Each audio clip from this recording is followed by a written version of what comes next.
अस्सलामुअलैकुम viewers. Doctor Sukhpreet Singh मेरे बड़े ज़्यादा फेवरेट है, बहुत ज़्यादा इन्हों को नॉलेज है। तो इन्हों की कुछ वीडियो है मुल्तान की बाबा गुरु नानक देव जी के नाल है, कुछ हिस्टरीकल वीडियो है।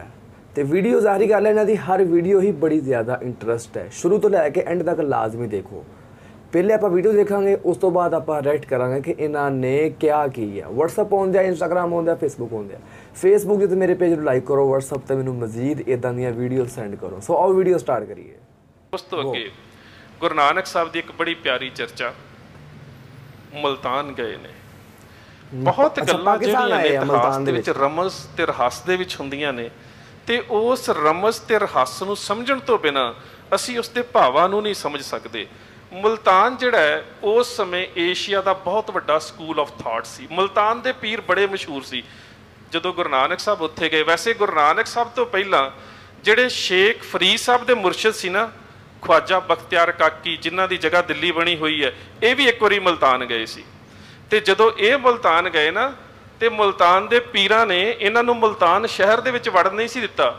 उन्होंने एक इशारा करके समझा दिता सी। उन्हां दे च एक रमज सी कि वह रमज के नाल बंदे नूं समझा दिंदे सी।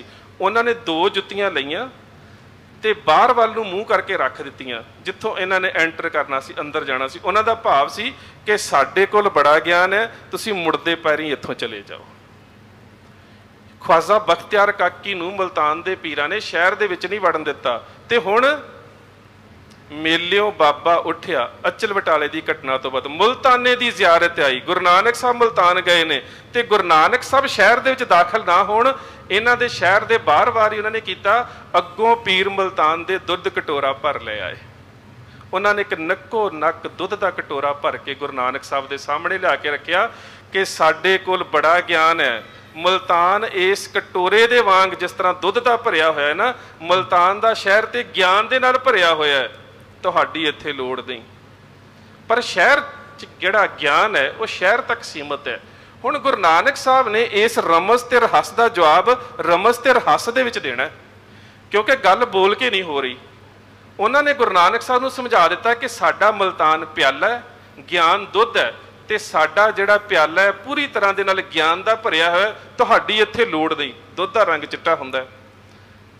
ते गुरु साहब ने की किया, अगों पीर मुल्तान दे दुध कटोरा भर ले आए, ते बाबे ने बाबे कढ़ के बगल ते चमेली दुध विच टकाई। गुरु नानक साहब ने जेब दे विचों चोले दे विचों चमेली दा चिट्टा फुल कढ़िया ते उस दुध दे उपर टका दिता। फुल दुध च डुबदा नहीं है। गुरु नानक साहब ने जवाब दे दिता, बेशक तुहाडे कोल ज्ञान है, पर तुहाडा ज्ञान इस प्याले दे विच सीमित है। मैं तुहाडे इस ज्ञान दे विच गलतान होने वास्ते नहीं आया, पर मैं ते तुहाडे तो वखरा रह के इस संगंध नूं चमेली दे वांगू संसार दे विच फैलाउण आया। मैं तुहाडे वांगू ज्ञान अपने तक सीमित रखण नहीं आया। मुल्तान दे पीर प्रभावित हो गए कि किन्ना प्यारा जवाब दिता। वो पीर जिन्हां ने ख्वाजा बख्तियार काकी नूं नहीं सी वड़न दिता, गुरु नानक साहब के ज्ञान तो प्रभावित हो गए। पर रमज दे विच ही सवाल ते रमज दे विच ही गुरु साहब ने जवाब दे दिता। उस तो बाद गुरु नानक साहब बगदाद, उत्थों दे बहलोल खानदान दे पीर, जिन्हां नूं असीं दस्तगीर के नाम के नाल जानते हैं। दस्तगीर नाम के पिछे वरतिया जाता, इसका भाव हुंदा है हथ फड़न वाला। दस्तगीर ये पीरां दी उन्हां दी परंपरा सी, जिहड़े अबन इमर के समय तो शुरू होए ने। ते उस दस्तगीर परंपरा दे विच हर पीर दे पिछे दस्तगीर शब्द ही लगता सी। जदों गुरु नानक साहब उत्थे गए, फिर बाबा गया बगदाद नूं। जदों बगदाद गए ते पीर दस्तगीर दे चेलियां ने पीर जी नूं दस्सिया कि एक फकीर आया है मस्ताना, उहदे नाल एक रबाबी है, ते पता लगा उसदे कोल बड़ा ज्ञान है। ते दस्तगीर कहंदा है कि फिर मैं उस नाल चर्चा करना चाहुंदा। गुरु साहब उत्थे आ गए, पीर दस्तगीर दे विच ते गुरु नानक साहब दे विच चर्चा शुरू हुई है। उसने पहला सवाल किया, कहंदा है कि परमात्मा एक है, क्योंकि इस्लाम दे विच तौहीद की गल कीती जांदी, एक खुदा दी। गुरु साहब ने सिर हिलाया, कहंदे कि जेकर परमात्मा एक है तो परमात्मा तो पहला की सी? ये सवाल है, परमात्मा तो पहला की सी? ते गुरु नानक साहब कहंदे ने, पीर जी ये भी सवाल सारे रमज ते रहस दे विच हो रहे हैं। पीर जी तुहाडे कोल अशरफियां ने, मोहरां ने सोने दियां, ਕਹਿੰਦੇ ਬਿਲਕੁਲ ਹੈ। ਕਹਿੰਦੇ ਫਿਰ 10 ਮੋਹਰਾਂ ਮੰਗਵਾਓ। ਉਸ ਪੀਰ ਨੇ ਉਸੇ ਵੇਲੇ ਆਪਣੇ ਮਰੀਦਾਂ ਨੂੰ ਕਿਹਾ, ਮਰੀਦ ਮੋਹਰਾਂ ਲੈ ਕੇ ਆ ਗਏ। ਤੇ ਗੁਰੂ ਨਾਨਕ ਸਾਹਿਬ ਕਹਿੰਦੇ ਨੇ, ਪੀਰ ਜੀ ਮੋਹਰਾਂ ਨੂੰ ਗਿਣੋ। ਉਸਨੇ ਫਾਰਸੀ 'ਚ ਗਿਣਨਾ ਸ਼ੁਰੂ ਕੀਤਾ, ਜੱਕ 2 3 4 5 6। ਗੁਰੂ ਨਾਨਕ ਸਾਹਿਬ ਕਹਿੰਦੇ ਗਲਤ ਹੈ, ਦੁਬਾਰਾ ਗਿਣੋ। ਉਸਨੇ ਫਿਰ ਗਿਣਿਆ 1 2 3 4 5 6। ਪਾਤਸ਼ਾਹ ਕਹਿੰਦੇ ਅਜੇ ਵੀ ਗਲਤ ਹੈ, ਗਿਣਤੀ ਨਹੀਂ ਆਉਂਦੀ ਪੀਰ ਜੀ, ਦੁਬਾਰਾ ਗਿਣੋ। ਉਸਨੇ ਫਿਰ ਗਿਣਿਆ 1 2 3 4 5 6। ਗੁਰੂ ਸਾਹਿਬ ਕਹਿੰਦੇ ਨਹੀਂ ਪੀਰ ਜੀ, ਗਿਣਤੀ ਨਹੀਂ ਆਉਂਦੀ, 1 ਤੋਂ ਪਹਿਲਾਂ ਸ਼ੁਰੂ ਕਰੋ। ਕਹਿੰਦਾ ਜੀ 1 ਤੋਂ ਪਹਿਲਾਂ ਤੇ ਕੁਝ ਵੀ ਨਜ਼ਰ ਨਹੀਂ ਆ ਰਿਹਾ। ਤੇ ਪਾਤਸ਼ਾਹ ਕਹਿੰਦੇ ਇਹੀ ਤੇਰੇ ਸਵਾਲ ਦਾ ਜਵਾਬ ਹੈ। 1 ਤੋਂ ਪਹਿਲਾਂ ਕੀ ਸੀ?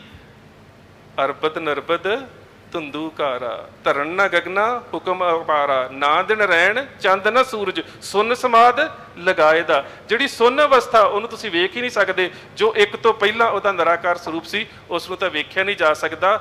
1 ਦਾ ਪਸਾਰਾ ਹੈ ਓੰਕਾਰ। ਜੋ ਤੁਹਾਨੂੰ ਨਜ਼ਰ ਆ ਰਿਹਾ ਬਲਹਾਰੀ ਕੁਦਰਤ ਵਸਿਆ, ਇਹ ਤਾਂ 1 ਦਾ ਪਸਾਰਾ ਹੈ। 1 ਤਾਂ ਨਿਰਾਕਾਰ ਸਰੂਪ ਦੇ ਵਿੱਚ ਹੈ ਤੇ ਉਹਦੇ ਤੋਂ ਪਹਿਲਾਂ ਉਹਦੀ ਸੁੰਨ ਅਵਸਥਾ ਹੈ। ਪੀਰ ਚੁੱਪ ਕਰ ਗਿਆ। ਅਗਲਾ ਸਵਾਲ, ਜੇ ਇਹ ਸਾਰਾ ਪਸਾਰਾ ਉਸ 1 ਦਾ ਓਂਕਾਰ ਦੇ ਰੂਪ ਦੇ ਵਿੱਚ ਹੈ ਤੇ ਫਿਰ ਉਹ ਨਜ਼ਰ ਕਿਉਂ ਨਹੀਂ ਆਉਂਦਾ? ਪਾਤਸ਼ਾਹ ਕਹਿੰਦੇ ਦੁੱਧ ਦਾ ਪਿਆਲਾ ਮੰਗਵਾਓ। ਪੀਰ ਜੀ ਨੇ ਦੁੱਧ ਦਾ ਪਿਆਲਾ ਮੰਗਵਾਇਆ। ਉਸਨੇ ਸੋਚਿਆ ਸ਼ਾਇਦ ਪੀਣਾ ਹੋਵੇਗਾ। ਪਾਤਸ਼ਾਹ ਨੇ ਹੱਥ 'ਚ ਫੜਿਆ, ਕਹਿੰਦੇ ਦੁੱਧ ਦੇ ਵਿੱਚ ਕੁਛ ਹੈ। ਪੀਰ ਨੇ ਸੋਚਿਆ ਦੁੱਧ ਲਿਆਉਂਦਿਆਂ ਸ਼ਾਇਦ ਕੋਈ ਕੱਖ ਕੋਈ ਕਣ ਪੈ ਗਿਆ ਹੋਵੇਗਾ। ਆਪਣੇ ਮਰੀਦਾਂ ਨੂੰ ਕਹਿੰਦਾ ਦੁਬਾਰਾ ਦੁੱਧ ਲੈ ਕੇ ਆਓ। ਦੁੱਧ ਫਿਰ ਲੈ ਆਂਦਾ। ਪਾਤਸ਼ਾਹ ਕਹਿੰਦੇ ਅਜੇ ਵੀ ਦੁੱਧ ਦੇ ਵਿੱਚ ਕੁਛ ਹੈ। ਪੀਰ ਨੇ ਤੀਸਰੀ ਵਾਰ ਦੁੱਧ ਮੰਗਾਇਆ। ਪਾਤਸ਼ਾਹ ਕਹਿੰਦੇ ਪੀਰ ਜੀ ਕੀ ਗੱਲ, ਨਜ਼ਰ ਨਹੀਂ ਆ ਰਿਹਾ, ਕਿਵੇਂ ਦਾ ਦੁੱਧ ਦੇ ਰਹੇ ਹੋ? ਅਜੇ ਵੀ ਦੁੱਧ ਦੇ ਵਿੱਚ ਕੁਛ ਹੈ। ਉਸਨੇ ਮਰੀਦਾਂ ਨੂੰ ਬੁਲਾਇਆ, ਕਹਿੰਦਾ ਦੁੱਧ ਹੋਰ ਲੈ ਕੇ ਆਓ ਤੇ ਇਹਨਾਂ ਦੇ ਸਾਹਮਣੇ ਕੱਪੜੇ ਦੇ ਨਾਲ ਛਾਣੋ। ਗੁਰੂ ਸਾਹਿਬ ਦੇ ਸਾਹਮਣੇ ਕੱਪੜੇ ਦੇ ਵਿੱਚ ਨਾਲ ਦੁੱਧ ਛਾਣਿਆ ਗਿਆ, ਪਿਆਲੇ 'ਚ ਫਿਰ ਪਾਇਆ। ਪਾਤਸ਼ਾਹ ਕਹਿੰਦੇ ਪੀਰ ਜੀ ਕੀ ਕਰਦੇ ਹੋ? ਅਜੇ ਵੀ ਦੁੱਧ ਦੇ ਵਿੱਚ ਹੈ। ਕਹਿੰਦਾ ਪਾਤਸ਼ਾਹ ਮੈਨੂੰ ਤੇ ਕੁਝ ਨਜ਼ਰ ਨਹੀਂ ਆ ਰਿਹਾ, ਦੁੱਧ ਦੇ ਵਿੱਚ ਤਾਂ ਕੁਝ ਵੀ ਨਹੀਂ ਹੈ, ਦੁੱਧ ਸਾਫ਼ ਹੈ, ਦੁੱਧ 'ਚ ਕੁਝ ਨਹੀਂ ਹੈ। ਪਾਤਸ਼ਾਹ ਕਹਿੰਦੇ ਕਿਉਂ ਨਹੀਂ? ਪੀਰ ਜੀ ਦੁੱਧ ਦੇ ਵਿੱਚ ਮੱਖਣ ਹੈ। ਕਹਿੰਦਾ ਹਾਂ ਬਿਲਕੁਲ ਦੁੱਧ ਦੇ ਵਿੱਚ ਮੱਖਣ ਹੈ। ਬਸ ਕਹਿੰਦੇ ਇਸੇ ਤਰ੍ਹਾਂ ਹੀ ਤਾਂ ਸੰਸਾਰ ਦੇ ਵਿੱਚ ਕਰਤਾਰ ਹੈ, ਪਰ ਦੁੱਧ 'ਚੋਂ ਮੱਖਣ ਕੱਢਣ ਦੇ ਵਾਸਤੇ ਜਿਸ ਤਰ੍ਹਾਂ ਰਿੜਕਣਾ ਪੈਂਦਾ ਹੈ, ਉਸੇ ਤਰ੍ਹਾਂ ਸੰਸਾਰ ਦੇ ਵਿੱਚੋਂ ਨਿਰੰਕਾਰ ਨੂੰ ਵੇਖਣ ਦੇ ਵਾਸਤੇ ਮਨ ਨੂੰ ਰਿੜਕਣਾ ਪੈਂਦਾ ਹੈ। ਹਰ ਕਾ ਬਿਲੋਵਨਾ ਬਿਲੋ ਮੇਰੇ ਭਾਈ ਸਹਿਜ ਬਿਲੋ ਜੈਸੇ ਰਿੜਕਣਾ ਪੈਂਦਾ, ਬਿਲੋਵਨਾ ਰਿੜਕਣਾ ਪੈਂਦਾ ਹੈ। ਇਸ ਸੰਸਾਰ ਦੇ ਵਿੱਚ ਨਿਰੰਕਾਰ ਨੂੰ ਵੇਖਣ ਦੇ ਵਾਸਤੇ ਮਨ ਨੂੰ ਬਾਣੀ ਦੇ ਨਾਲ ਰਿੜਕਣਾ ਪੈਂਦਾ ਹੈ। ਫਿਰ ਉਸਨੇ ਅਗਲਾ ਸਵਾਲ ਕੀਤਾ। ਕਹਿੰਦਾ ਠੀਕ ਹੈ, ਮੈਂ ਮੁਤਫਿਕ ਹਾਂ ਤੁਹਾਡੇ ਜਵਾਬਾਂ ਦੇ ਨਾਲ। ਹੁਣ ਮੇਰਾ ਅਗਲਾ ਸਵਾਲ ਇਹ ਹੈ ਕਿ ਪਰਮਾਤਮਾ ਫਿਰ ਉਹ ਕਰ ਕੀ ਸਕਦਾ ਹੈ?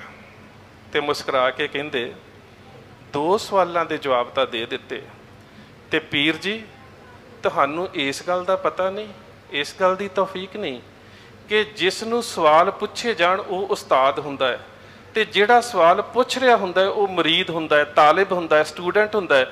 ਕੀ ਤੁਹਾਨੂੰ ਇਹ ਗਲਤ ਨਹੀਂ ਮਹਿਸੂਸ ਹੋ ਰਿਹਾ ਕਿ ਤੁਸੀਂ ਉੱਪਰ ਬੈਠੇ ਹੋ ਤੇ ਮੈਂ ਤੁਹਾਡੇ ਅੱਗੇ ਬੈਠਾ ਹਾਂ, ਤੁਸੀਂ ਮੈਨੂੰ ਸਵਾਲ ਪੁੱਛ ਰਹੇ ਹੋ? ਕੀ ਤੁਹਾਨੂੰ ਇਹ ਠੀਕ ਮਹਿਸੂਸ ਹੋ ਰਿਹਾ ਹੈ?